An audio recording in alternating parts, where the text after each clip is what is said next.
आज हम दो नाइट क्रीम का रिव्यू करेंगे। एक है मंडेलिक एसिड क्रीम, दूसरी है लिव ग्लो क्रीम। ठीक है, पहले बात कर लेते हैं मंडेलिक एसिड क्रीम की। आप ये किस किस पर्पज़ के लिए यूज़ कर सकते हो। ये आप एक्ने के लिए यूज़ कर सकते हो, ये क्लोक पोर्स के लिए यूज़ कर सकते हो, ब्लैक हेड्स के लिए यूज़ कर सकते हो। और इसके अलावा अगर आपको पिगमेंटेशन मिलाजमा है ना, तो ये उस पर्पज़ के लिए बेस्ट है। सन स्पॉट के लिए भी ये बहुत अच्छी क्रीम है। आप लोग देख सकते हो मैं इसको अच्छी खासी यूज़ कर चुकी। सेकेंड जो क्रीम है वो है लिव ग्लो क्रीम। ये आप ब्राइटनिंग के लिए यूज़ कर सकते हो, स्किन लाइटनिंग के लिए यूज़ कर सकते हो, अनइवन स्किन के लिए यूज़ कर सकते हो।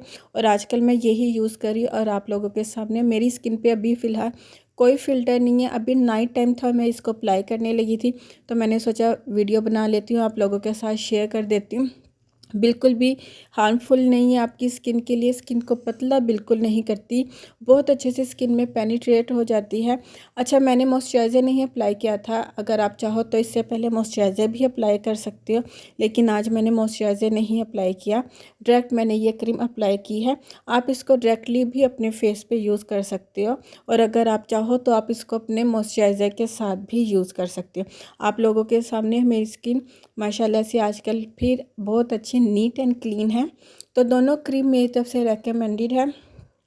आप आपको जो इशू है आप उस इशू के लिए जो भी मैंने बताया मंडेलिक एसिड क्रीम बाय कर सकते हैं। इसके ऊपर मैंने डिटेल से वीडियो बनाई हुई है और अपने इंस्टाग्राम पर टैग भी की हुई है। और अगर आप एक प्रॉपर लाइटनिंग ब्राइटनिंग चाहते हो तो फिर आप लिव ग्लो यूज़ कर सकते हो। दोनों मेरी मोस्ट फेवरेट क्रीम है। मैं अल्टरनेटिव डेज पे यूज़ करती हूँ। मैं एक ही क्रीम को प्रॉपर यूज़ नहीं करती हूँ।